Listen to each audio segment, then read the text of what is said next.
Hey YouTube, I'm Ali. Welcome to Gaming Indoors. This is the channel dedicated to helping you design, experience, and explore all kinds of games that you get to play pretty much indoors. Today, I'm looking at the essentials of what you need to design your own board game.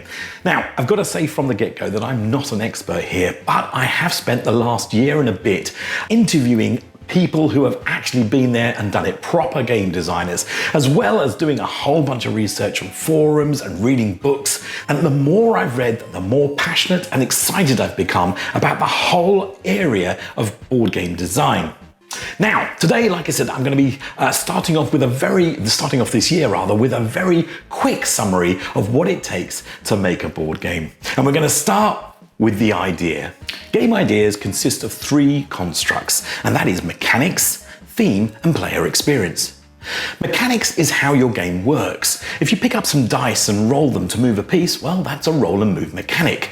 If you pick up cards or draw cards from a pile, that's a draw mechanic. If you use those cards to build a deck, then that's a deck building mechanic. In fact, there are over 250 plus documented mechanics on Board Game Geek. Mechanics together form the engine of your game. Theme, on the other hand, is the context around those mechanics. It creates an immersive environment for your players to exist. It helps them stay engaged in the game. A game like Small World, which is a perfectly fantastic game, I think can be enhanced by a compelling theme like the World of Warcraft. I think this is going to be an excellent game when I finally get round to playing it. Theme creates that engagement that you want from your players. And the third part of your idea should be the player experience. What do you want your players to feel? And in fact, this is the thing that will keep players playing it and replaying it over and over again. Do you want your players to feel a sense of tension, or is it an easygoing party game? Do you want clever thought and strategy, or do you want lots of free-flowing conversation and laughter? All of this will shape how you develop your game. Now, it's easy for me to say that games need an idea to start with, but where do you get those ideas from? Well, here are 6 places you can find some inspiration, starting with number 1, playing lots of games. Games have changed dramatically over the last 10 years, and if the last thing you played was Trivial Pursuit, or dare I say it, Monopoly, well, you really need to get out there and explore what else is available, because there's a huge variety of different kinds of games now. And if you're restricted in actually meeting people to play games because of the lockdown, well, that's okay. Services like Tabletopia exist, which allow you to go and play a whole range of games online with real-life people. 2, watching or reading or even listening to fiction. I recently got this graphic novel, Slain. It's all about a Celtic barbarian from the world of 2000 AD. This would make an amazing world for a board game. Or what about Mandalorian? Can you imagine a card game based in that world? How cool would that be? Watching game reviews online is a great way of finding out what's in vogue, what the latest fashion is, both in theme and mechanics. It allows you to see whether your idea doesn't already exist. Talking of which, forums like Reddit or Board Game Geek or Board Game Atlas are a great place to go and see whether your idea is in fact valid, or whether someone has already beaten you to the post and done something very similar. It's a great place, I think, to bounce ideas off other people who have gone through the process. You can ask all kinds of questions and get some really, really useful feedback early on in your development stage. 5, testing other people's games. If you're on a forum, you're often going to come across people who are looking for playtesters. That is, someone who's going to go out and test a game. Usually you'll be able to download the instructions and the materials you need to create your own version of the game and then test it, play it. If you can't do that, then you can pop along to Tabletopia. That's another place again where you can test other people's games. Now, the benefit here is twofold. 1, you're helping someone else develop their game, but you're also picking up skills in understanding what you should be looking for in a good game. And 6 is my own channel, Gaming Indoors, a place where you can find hopefully inspiring videos and interviews and little tidbits of information to help you on your game design journey. Hopefully you're finding this video really useful, and if you are, please do click that little thumbs up button, because more people will get to see it when you do. Okay, so we've got our idea, we've got our mechanics, we've got an idea for our theme, and we've got some player experience that we want our players to feel. The very next step is to take that and make something tangible, make a prototype. Now, the prototype is the first in very many versions of your game. You're going to do this a lot, so you don't want to spend too much effort or time in building it. In fact, really what this whole step is about is identifying the components you're going to need and then applying rules and victory conditions to that. Now, when it comes to components, I don't just mean playing pieces, I mean the playing area as well. Are you going to use a board, for example, or is this just going to be a card game? If you think in the future you might want to publish this game, you want to make sure those components and playing pieces and the playing board aren't too complex, that they're scalable and affordable when mass produced. Okay, so looking for some resources where you can actually find some components to build that little prototype? Well, here are 6 places you can find components for your first prototype. Number 1, use pen, paper, cardboard, and maybe a printer to create your components. That's what my son did to create his map tiles for his game. I, on the other hand, went along to gameicons.net, printed out a bunch of icons and stuck them to some sticky labels to create my card game. Grab components from older board games or board games that you don't play very often, or even board games that you found in a thrift store, like I did with this one. This is a great source for picking up dice as well as little meeples and cards. Lego! Lego is amazing, and everyone's got some Lego lying around. As well as giving you little figurines, you can get all kinds of coloured blocks, all of which are really useful in producing little components for your first prototype. Pop along to Amazon and pick up blank dice, blank playing cards, all kinds of things that you might find useful in building components. If you have access to a 3D printer, try printing your own. Just be realistic as to what you're going to achieve. That's terrible.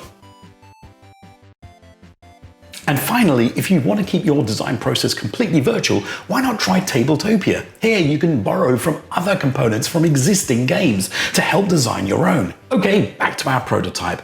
We've talked about components, let's now move on to game rules and victory conditions.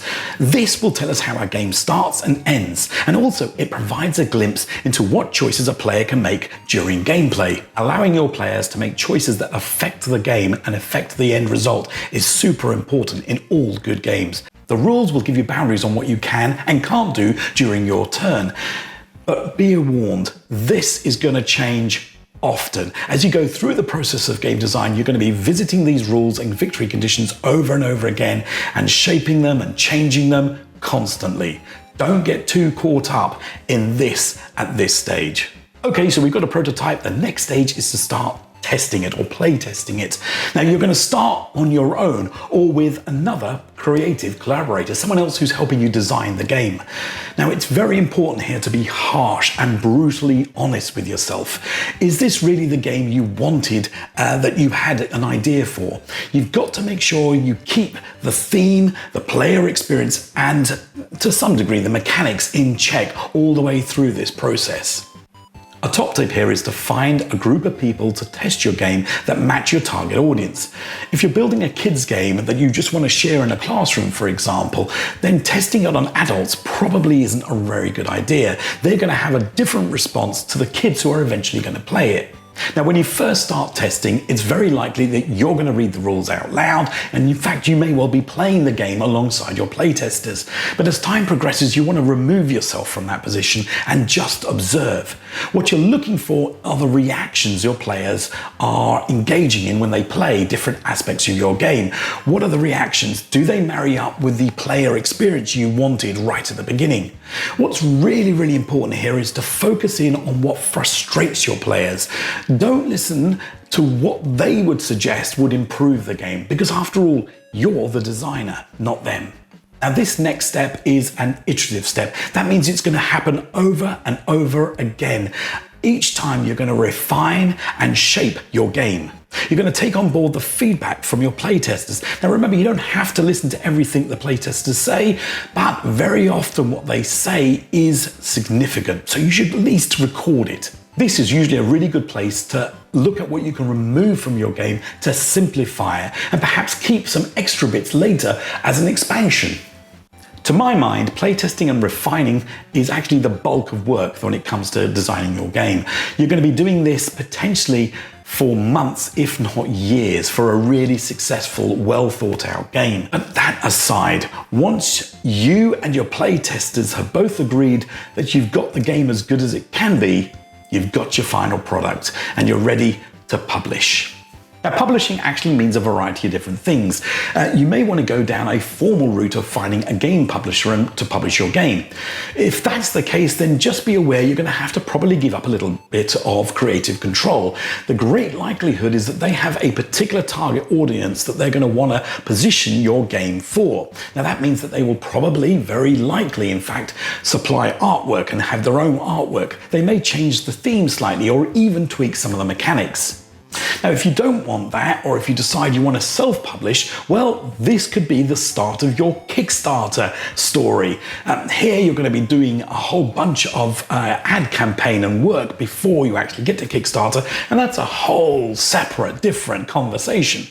But one thing you need to do probably is find an artist, because what you've got so far probably won't be good enough. Find an artist who can actually spice up and make your game appealing visually. You're also, I would suggest, probably advised in getting a game rule writer as well, a professional guy to write your, or girl, to write your rules. Finally, of course, you may decide that the game is just fine for you and your friends, in which case, of course, the story could end right there. You can choose to spend more money in getting an artist and game rules written up and a box created, or you can stick it in a Ziploc bag and just enjoy it for what it is. Either way, you can definitely now call yourself a bona fide game designer.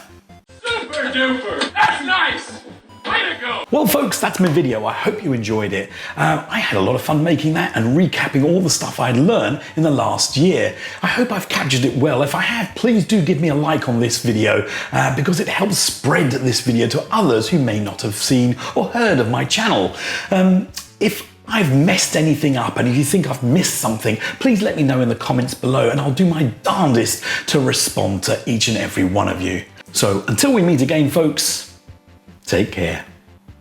Oh, before I go, what do you think about the background music? That was composed specially for this channel by my good friends Will and Lydia. Or Lydia and Will, depending on which way around it is. Anyway, I'm going to put a description on the link below and leave you with a little bit more of their music.